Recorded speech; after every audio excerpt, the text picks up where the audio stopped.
Students, good morning. BA first year की भूगोल की क्लास में स्वागत है आप सभी का। पिछले क्लास में हमने ज्वालामुखी का अध्ययन कर लिया था। आज हम भूकंप को पढ़ेंगे। भूकंप से हम सभी वाकिफ हैं कि पृथ्वी में कंपन होता है, जिसके कारण बड़ी बड़ी इमारतें हैं वो ढह जाती हैं, जन और धन की हानि होती है। भूकंप एक बहुत ही अधिक हृदय विदारक और विनाशकारी घटना है और पृथ्वी में कंपन होने को ही भूकंप कहते हैं। इसमें अलग अलग तरह की भूकंप लहरें होती हैं, इन सभी का अध्ययन हम करेंगे। जो भूकंप है, देखो ये है धरातल है,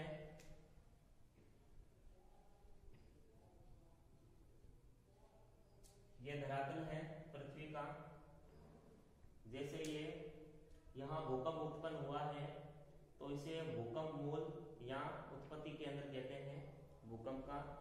यहाँ सीस्मिक फोकस कहते हैं या केवल फोकस कहते हैं। ये धरातल के नीचे का भाग है जहां से भूकंप उत्पन्न हो रहा है, जिसे भूकंप मूल या उत्पत्ति केंद्र कहते हैं या फिर फोकस या सीस्मिक फोकस कहते हैं।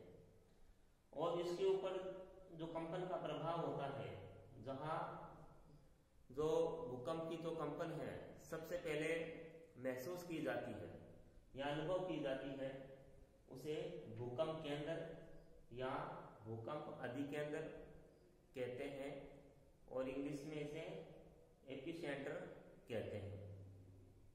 ठीक है, ये भूकंप मूल और इसका प्रभाव जो धरातल पे होता है उसे भूकंप केंद्र या एपिसेंटर कहते हैं। तो सबसे पहले हम जो भूकंप है इसके कारणों को जानने की कोशिश करेंगे कि किन वजह से धरातल पे भूकंप आते हैं और इतनी विनाशकारी घटना होती है। ये देखो भूकंप के कारण है, 7 कारण लिख रखे हैं यहाँ। पहला है ज्वालामुखी क्रिया,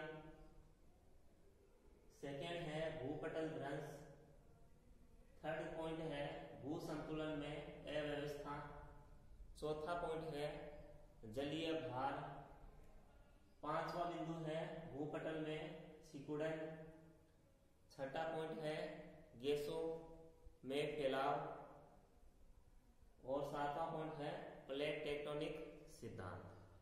तो ये 7 कारण हैं भूकंप आने के। तो सबसे पहले ज्वालामुखी क्रिया लेते हैं।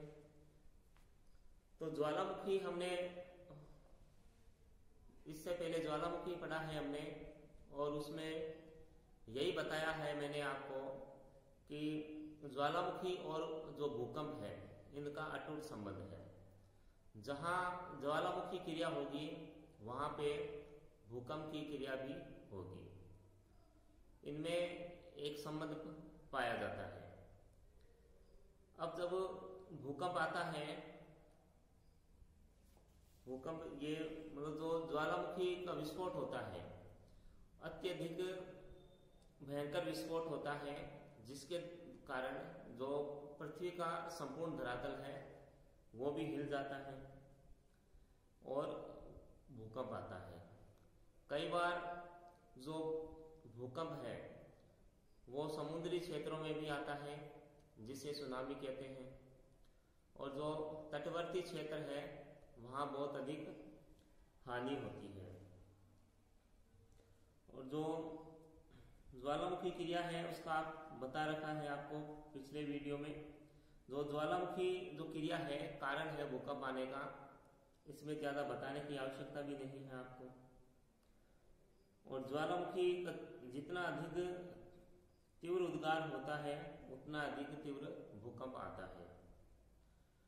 और इसमें कई उदाहरण दे रखे हैं, जैसे 1883 का में जो भूकंप आया था हिंद महासागर में, एक सुंडागर्त है वहां पे जावा और सुमात्रा इंडोनेशिया के पास स्थित है, इसका उदाहरण दे रखा है। और जो भूकंप आपको पढ़ाया था उसमें भी इसका उदाहरण था। बहुत ही भयंकर भूकंप, पहले तो ज्वालामुखी आया था, उसके बाद भूकंप आया था। अब भूकंप कहाँ आया? समुद्र में आया। तो जो उससे सुनामी लहरें उठी और जिससे जो तटवर्ती क्षेत्र है तो जान और माल दोनों की बहुत अधिक हानि हुई थी। 1883 में सुंडा गर्त जावा और सुमात्रा के बीच, ये इंडोनेशिया के क्षेत्र हैं। उसके बाद सेकेंड बिंदु है भूपटल भ्रंश। अब भूपटल भ्रंश में देखो, जो धरातलीय भाग है वहां पर भूगर्भिक हलचलें होती रहती है, और वो जो भूगर्भिक हलचलें हैं वो धरातल पे बहुत अधिक प्रभाव डालती है। जैसे ज्वालामुखी में हमने पढ़ा था कि ज्वालामुखी वहीं आते हैं जो क्षेत्र कमजोर होते हैं, तो भूकंप भी कुछ इसी तरह से आते हैं जहां पर कुछ कमजोर हो क्षेत्र या उस क्षेत्र में कुछ अव्यवस्थाएं हो जाती है तो भूकंप आते हैं। तो भूपटल भ्रंश जो भूकंप है इसमें दो फोर्स काम करते हैं, दो बल काम करते हैं। एक तो टेंशन फोर्स है, तनाव बल या खिंचाव बल, और एक है संपीड़न बल या कंप्रेशन फोर्स। ये दो जो बल है ये कार्य करते हैं। अब देखो, खिंचाव की जो प्रक्रिया होती है इसमें दो विपरीत दिशाएं में ये कार्य करती है। तनाव बल में दो विपरीत दिशाओं में ये कार्य करता है, जिस कारण एक दरार का निर्माण हो जाता है। और इन्हीं कारण से जो ये फोर्स है, तनाव बल है या संपीड़न बल है, इससे धरातल का कुछ भाग ऊपर उठ जाता है तो कुछ भाग नीचे धंस जाता है। तो इसके कारण जो भूपटल है उसमें असंतुलन उत्पन्न होता है और भूकंप आता है। जैसे पर्वतों का जो निर्माण है इसमें संपीड़न बल कार्य करता है, और संपीड़न बल के द्वारा नवीन मोड़दार पर्वतों का निर्माण होता है। जैसे हिमालय पर्वत है, ये भी नवीन मोड़दार पर्वत है, फोल्डेड माउंटेन है। इसके अलावा एंडीज और रॉकीज और आल्प्स है, ये भी नवीन मोड़दार पर्वत है। अब जैसे ज्वालामुखी पढ़ा था हमने, उसमें बताया था मैंने आपको कि जो भारत का हिमालय क्षेत्र है वहाँ भूकंप तो अधिक आते हैं मगर ज्वालामुखी नहीं आते हैं। तो जो भारत का जो क्षेत्र है, हिमालय क्षेत्र है, वहाँ बहुत अधिक भूकंप आते हैं। भूकंप की दृष्टि से जो हिमालय क्षेत्र है वो डेंजर जोन में है, सबसे अधिक वहाँ भूकंप आते हैं। कारण क्या है? नवीन मोड़दार पर्वत। और इसमें उदाहरण दिया है, आसाम भारत का दे रखा है। सन 1950 में भयंकर एक भूकंप आया था जिसमें 1500 व्यक्तियों की मृत्यु हो गई थी। उसके बाद है थर्ड पॉइंट लेते हैं हम। तीसरा बिंदु है भू संतुलन में अव्यवस्था। अब देखो, भू संतुलन में अव्यवस्था कैसे होती है। जैसे आपको प्राट और एरी के जो सिद्धांत करवाए थे आपको, उसमें जैसे बताया था जिस पर्वत है वो पृथ्वी पे किस तरीके से स्थिर है, किस तरीके से इन्होंने अपना संतुलन पृथ्वी पे बना रखा है। तो इसमें भू संतुलन अव्यवस्था में यह बताया गया है, जैसे जो नदियां हैं पर्वतों से निकलती है और पर्वतों का कटाव करती है, उनका अपरदन करती है, और जो निक्षेप है, जो अवसाद है, वो जलीय भागों में नदियां ले जाती है। अब जलीय भाग में जब अवसाद चले गए तो जो उन ऊंचाई पे भाग है, जो पर्वतीय भाग है, उसका भार कम हो गया, और जो जलीय भाग है उसका भार अधिक हो गया। तो ये कुछ असंतुलन हुआ। तो इसमें फिर क्या होता है, जो जलीय भाग है उसके जो अवसाद है वो पर्वतों के नीचे आने लगते हैं धीरे धीरे। तो ये जो क्रिया एक तो देखो धीरे धीरे होती है, सने सने होती है, तो हमें पता नहीं चलता।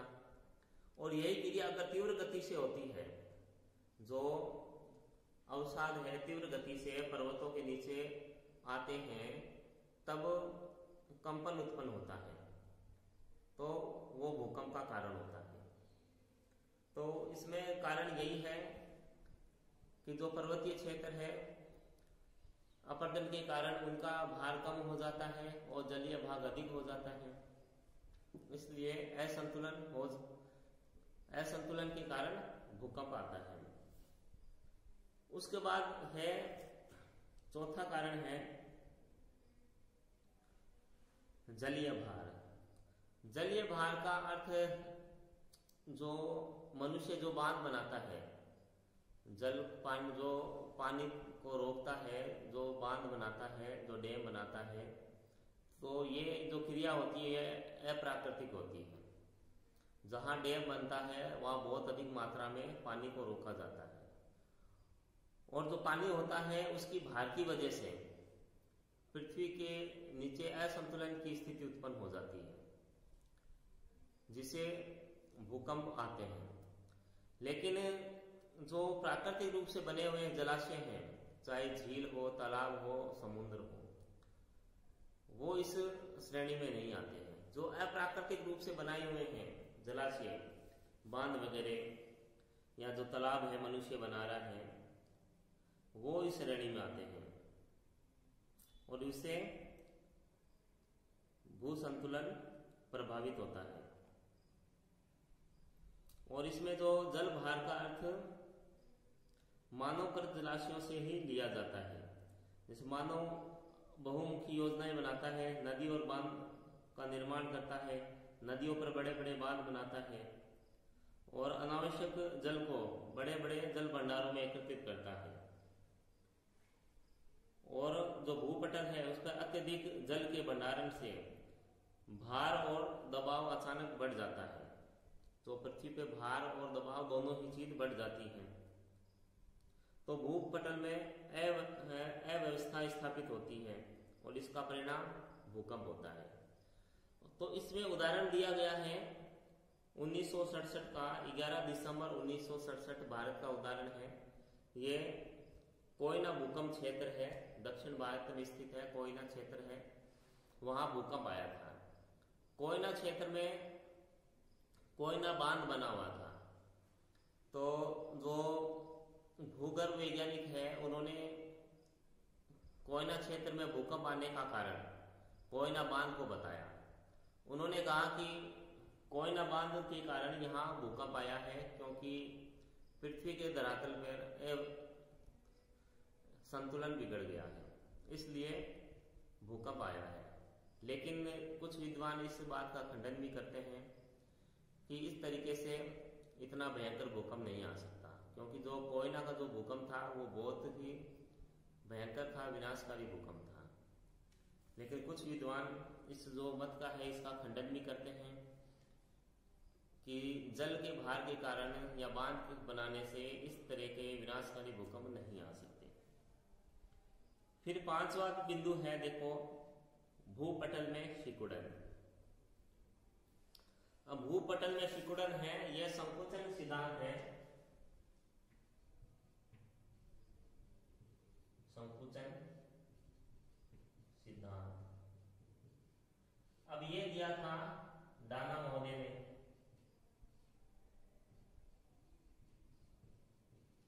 अब अमेरिका के थे, ये अमेरिका के रहने वाले थे डाना महोदय, इन्होंने ये सिद्धांत दिया था 1847 में।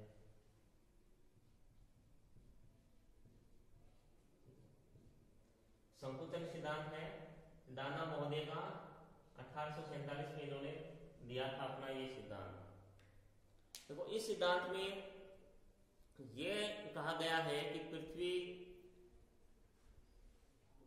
पृथ्वी से जो विकिरण है वो निकलने से या उत्सर्जित होने से पृथ्वी ठंडी हो रही है, और ठंडी होने से जो पृथ्वी है वो संकुचित हो रही है, यानी पृथ्वी का जो आकार छोटा हो रहा है, संकुचित हो रही है।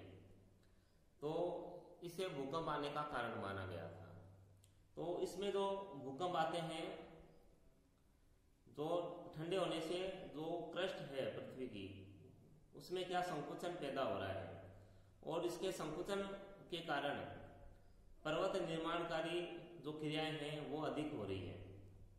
और जहाँ पर्वत निर्माणकारी जो क्रियाएं होती है उनमें खिंचाव वगैरह आता है, और जो धरातल है वो भी कुछ कमजोर होने लगता है।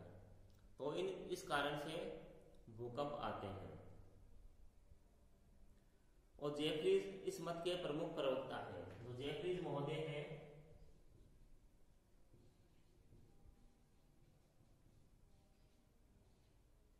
इस मत के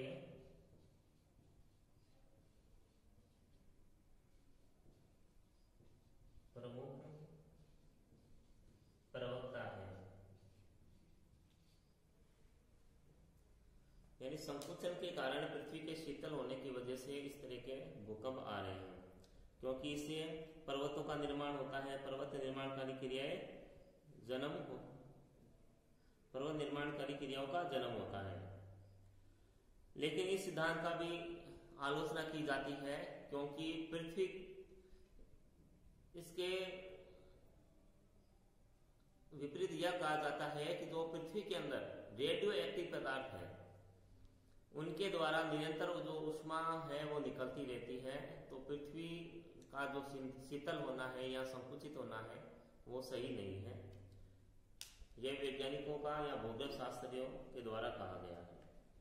उसके बाद जो नेक्स्ट बिंदु है वो है गैसों का फैलाव।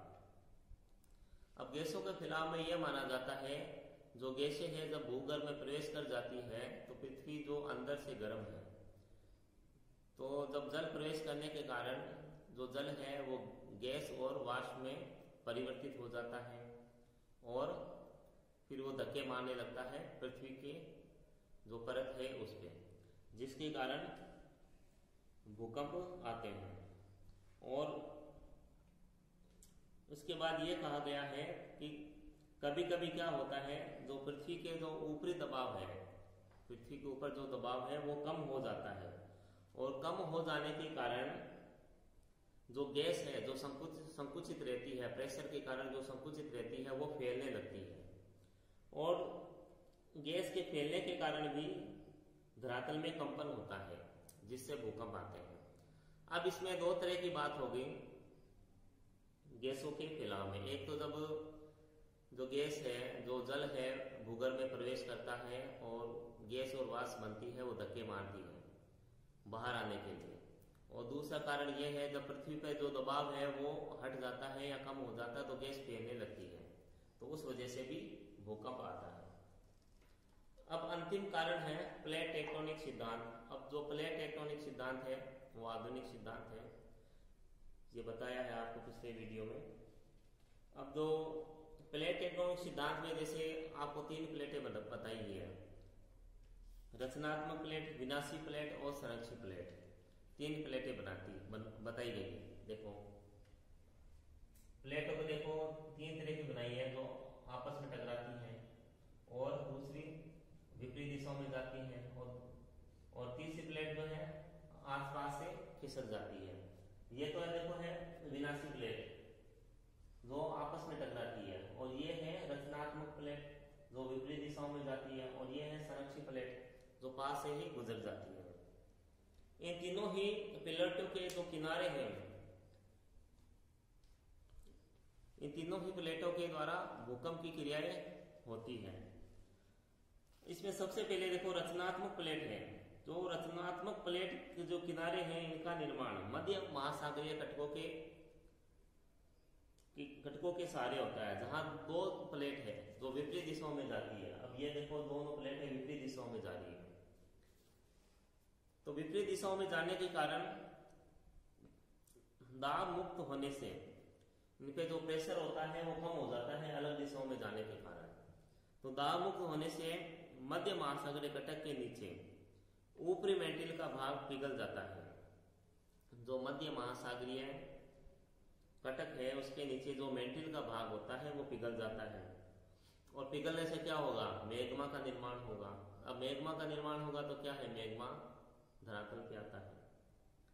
तो मैग्मा का निर्माण होता है जो ज्वालामुखी दरारी उद्भेदन के द्वारा ऊपर यानी ऊपर आता है, और इस प्रक्रिया के कारण भूकंप आते हैं।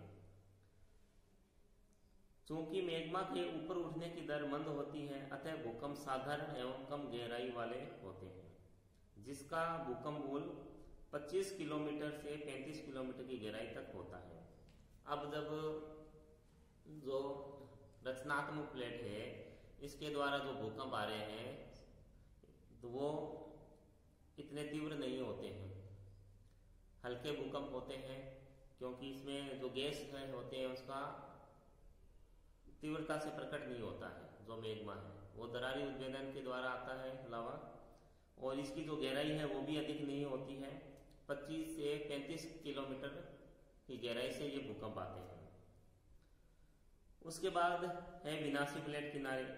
अब विनाशी प्लेट किनारों में आपको बता रखा है अच्छे से मैंने, जब दो प्लेटें आपस में टकराती है तो जो जिस प्लेट का वजन अधिक होगा वो अंदर धंस जाती है और हल्की प्लेट उसके ऊपर आ जाती है। अब जब प्लेट नीचे धंसेगी तो वो नीचे लगभग 100 किलोमीटर तक गहराई तक प्रवेश कर जाती है मेंटिल में। अब भूगर्भ में जब प्लेट प्रवेश करेगी तो वहां क्या होगा, फिर जो भूगर्भ है वो गर्म है, वहां वो प्लेट है पिघल जाएगी, पिघल जाने से मैग्मा बनेगा, फिर वही मैग्मा कहाँ लावा के रूप में धरातल पे आता है। तो ये एक भूकंप का कारण होता है ये भी। और इस तरह के जो भूकंप होते हैं उनकी गहराई अधिक होती है, वो 700 किलोमीटर तक इनकी गहराई होती है। और इस तरह के जो भूकंप है वो परिप्रशांत मेखला और मध्य महाद्वीपीय पेटी में आते हैं।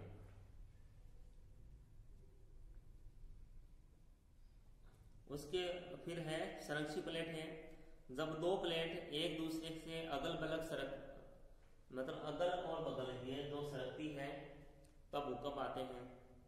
वहां जो परिसंरक्षी प्लेट किनारे का निर्माण होता है और रूपांतर भ्रंश का निर्माण होता है। परिणाम स्वरूप यहाँ पर तीव्र भूकंप आते हैं। तो ये जो कंडीशन का बनती है संरक्षी प्लेट है, यहाँ पे भी तीव्र भूकंप आते हैं। तो ये थे भूकंप के कारण जिस वजह से भूकंप आते हैं। आपको समझ आए होंगे। अगर नहीं आ रहा है समझ में तो आप कमेंट्स कर सकते हैं, अपना प्रश्न पूछ सकते हैं। कल हम जो भूकंप है इसका वर्गीकरण करेंगे, तो प्राकृतिक भूकंप, अप्राकृतिक भूकंप, इस तरीके से इनका वर्गीकरण करेंगे। आज के लिए इतना ही। घर पे रहें, स्वस्थ रहें। धन्यवाद।